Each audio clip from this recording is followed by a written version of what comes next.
Hey guys! So, before you watch this video, I just want to give you a heads up. Now, I actually have more footage from this experiment, but I found that when I was editing it, it was really long. So this is just half of the footage that I have. I promise you next week I'm going to give you part 2 of this experiment that I did with my anthurium. It's not really an experiment, it's like a propagation method which worked for me. Now, before you watch this, I just want to tell you the environment and the condition that this plant is in. So this plant is always in my balcony, and this is the end of the year. So in Malaysia, this is the monsoon season for us, and this year it's been especially cold. I've never been this cold before in lowland Malaysia. My kids were saying, "Hey mom, it's like Cameron Highlands here." I'm like, yeah, it's colder than Cameron Highlands, because some nights on my balcony it went down to about 22 degrees Celsius, and that is pretty cold for Malaysian standard. So I feel like this anthurium could actually grow slightly faster if the environment is a little bit more warm and a little bit more sunny. So okay, I won't take any more of your time. Let's start the video.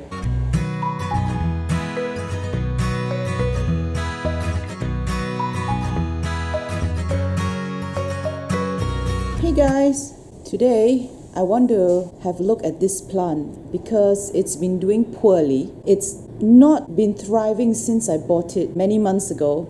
It was never really thriving, but it's been doing even more poorly lately. So I just want to see what's going on inside. It's given me a new leaf, but the leaves are small, and then it's just given me an inflorescence as well. But the inflorescence is really small. When I bought this plant, the leaves were quite big. Now you can see this is one of the old leaves which has rotted away. So it was much bigger. The new leaf is pretty small, which makes me think that there's something wrong with the roots, which means that there's not enough nutrients in the roots, or the roots is not taking enough nutrients. So I'm going to just pour this plant out. It's in a very loose substrate, and see what's going on in the roots.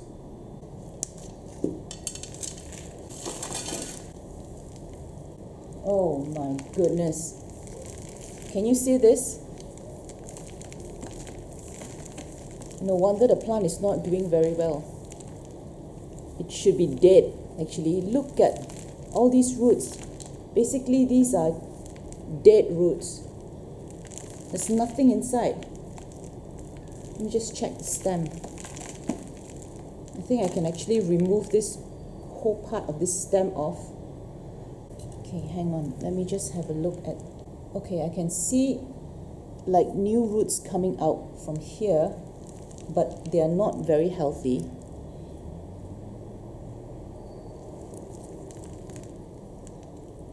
They are all dried. Wow. This plant is like... Look at that.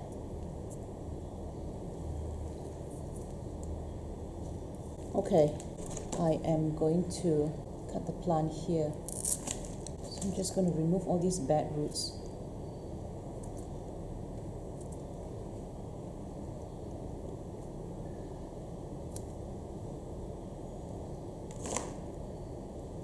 This one still has a bit of feel to it. This plant is trying to put out new roots from the top. So I am going to replant this. I will remove this terrible looking leaf, but I'm not going to cut it all the way down because I want to replant it probably until here, so I don't want this part to rot. I'll just let it dry off itself. I'm going to cut half of it here, and I'm also going to cut away this one. And this one. So hopefully with just these 4 leaves, the plant will be able to put more of its energy into producing roots for me. Now the plant is still very viable because you can see that there are new roots growing all the way. Okay, let me just clear some of this muck. And you can see that the stem is still green. And then there's a lot of potential here. Okay, because the roots are looking very nice here. It's just starting to grow out. So I might just put something here like I did with my philodendron melanochrysum, just to encourage some root growth from the top. So I have this, just cut off all the roots down here. The stem that I cut off might still be able to give me a plant or two from here. I have been successful growing anthuriums just from the stem itself.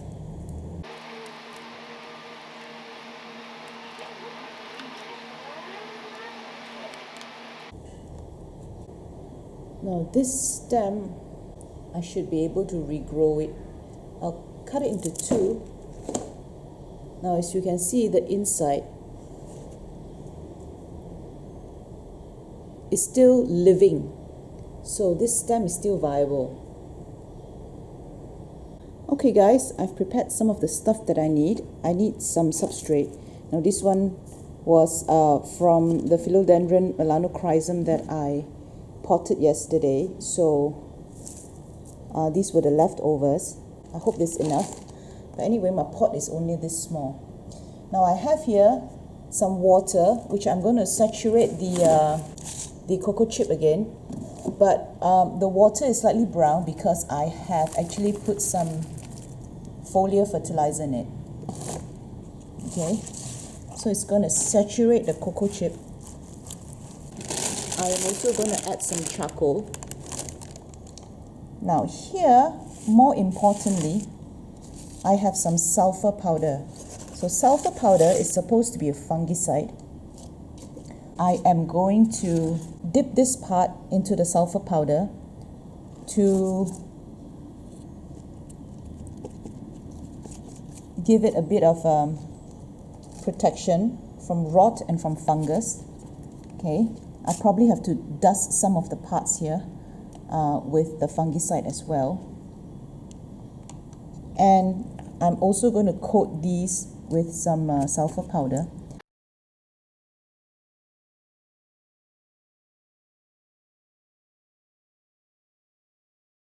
Okay, now we can pot the plant.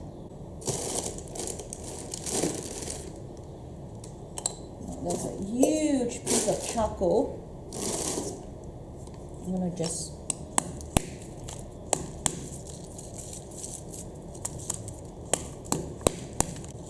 now, instead of charcoal, you can actually mix your cocoa chip substrate with leca balls as well.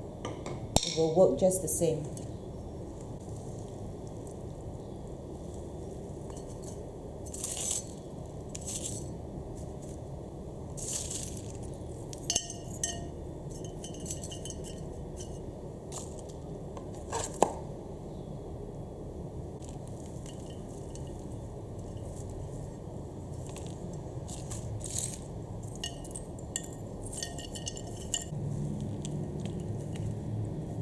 Okay, I'm going to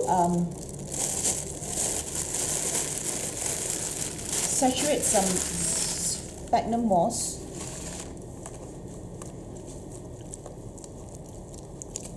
And what I basically want to do is I want to surround this top part with some sphagnum moss so that it will encourage those root growth that we saw just now, some potential roots on the top of the plant. So that's what I'm going to do. I'm going to create like this little mount of humidity here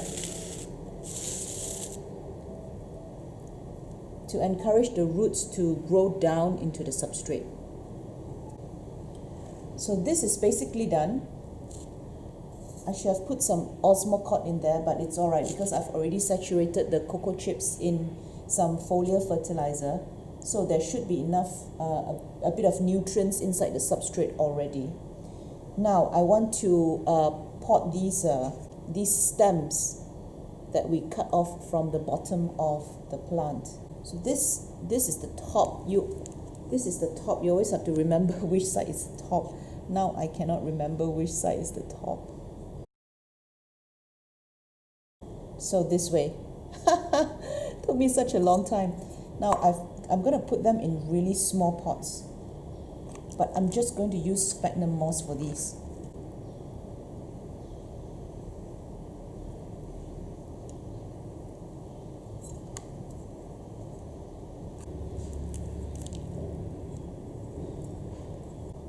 So, okay, this is going to look like that. I'm going to leave a little bit out here, and hopefully this will root for me. This is going to go in my toilet because my toilet is basically my propagation room. So let's do the other one.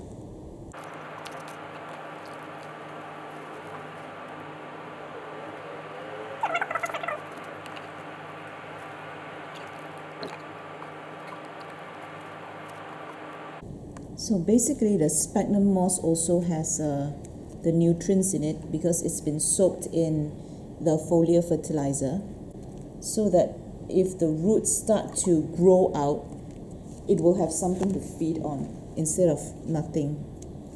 Okay, so this is how it looks. Now I potentially have 2 more new Anthurium clarinervium here. If these 2 take, I will be very happy. Alright, so now I have this, and I have these 2 little ones. Now all we can do is wait and see if they are going to grow for me. Guys, so this is the first update of the Anthurium clarinervium. This is the mother plant. Okay, as you can see, the leaves are curling up badly still, which means there is actually not much root growth inside the pot. It's not getting enough water, it's faded somewhat, but it's still alive. This one is the newest one, which grew just before I cut up this plant and repotted it. These other leaves, they look a bit knackered, but they're still alive. Anyway, I just want to show you what's happening to the moss pile. What's happening close to the moss pile. Now, I have some root growth actually, which is exciting. Can you see all these? All these little nubs? So these are the new roots that's been growing in the moist moss pile. So I have like 3 here, and there's actually 1 here.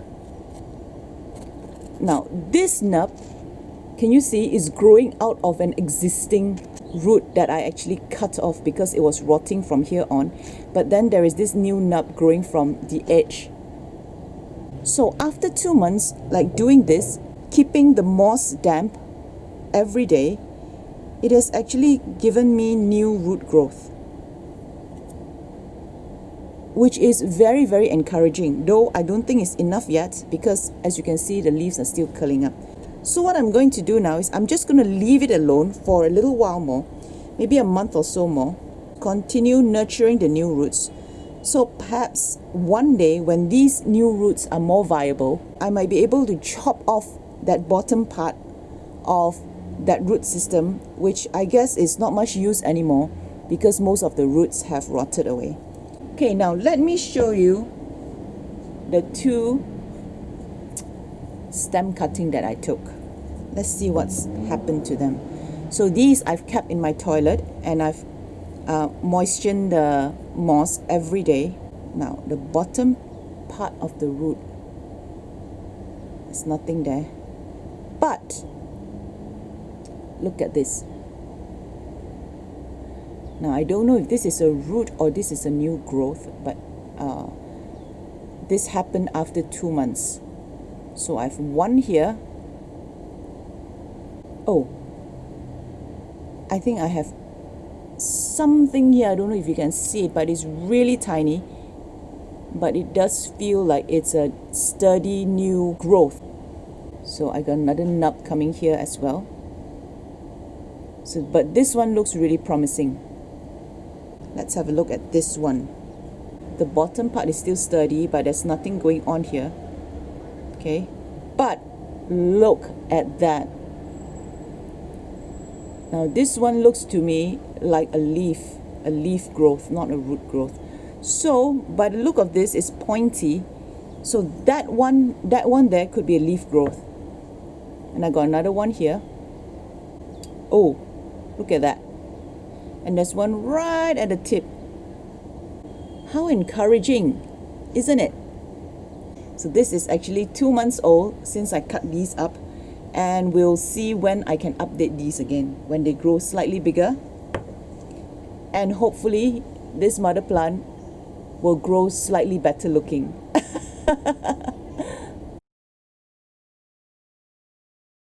Guys, another couple of weeks have just passed, and let's see how these guys are doing. Let's start with the little ones. The little ones are doing really well, actually. Look at that. Look at how much that has grown. So now we know this is actually a new node, a new leaf node. Okay, I have something pointy here. I don't know what that is yet, but it's sharp. But this one is doing really well. This one looks like this one, so it could be another node. And I have some sharp, pointy stuff sticking out. I don't know what these are, so we have to wait. But this one is pretty impressive, isn't it? So as you can see, I've actually kept the sphagnum moss moist all this time.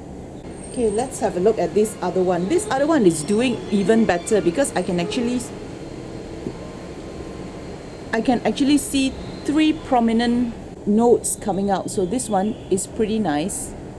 And then I have this one. This looks like a half node because it's like growing out from the top of the stem. And I've got another one here, right? And I also have these pointy stuff. So the stem is still very sturdy. So yeah, these guys are doing quite well. The mother plant, however, is still lackluster. Look at the leaves. It's still curling up. Still the same as 2 weeks before. So now what I'm going to do is I'm going to remove the plant and see what's going on inside. Let's remove the moss first. The moss that I've built up on the stem.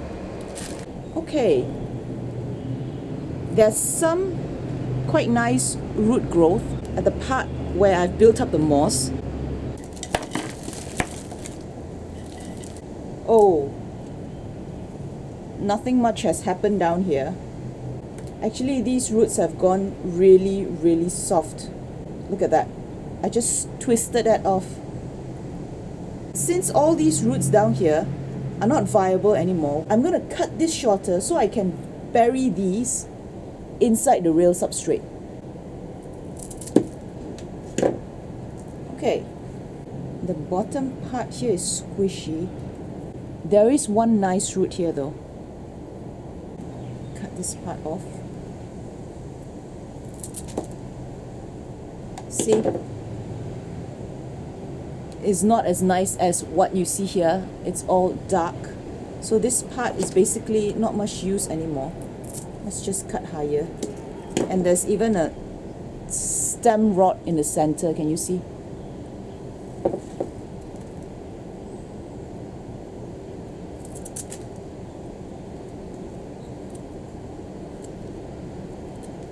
Okay, I am going to keep this part. Now, people have mentioned to me that I could use cinnamon powder as well. Yeah, I do that. I do cinnamon powder and sulfur powder. But cinnamon powder, I use it more for like succulents and cactus because those plants, after you cut, you don't plant them straight back into the substrate. For succulents and cactus, after you cut the cutting off, I usually put cinnamon and then I'll just leave it out in the open for it to callus over.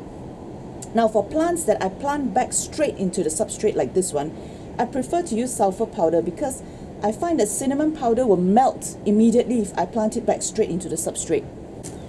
So sulfur powder doesn't melt away as much as cinnamon. But of course, cinnamon is easier to find and it feels more organic because it's edible. But sulfur powder is not toxic either. Okay guys, I'll see you in the next update.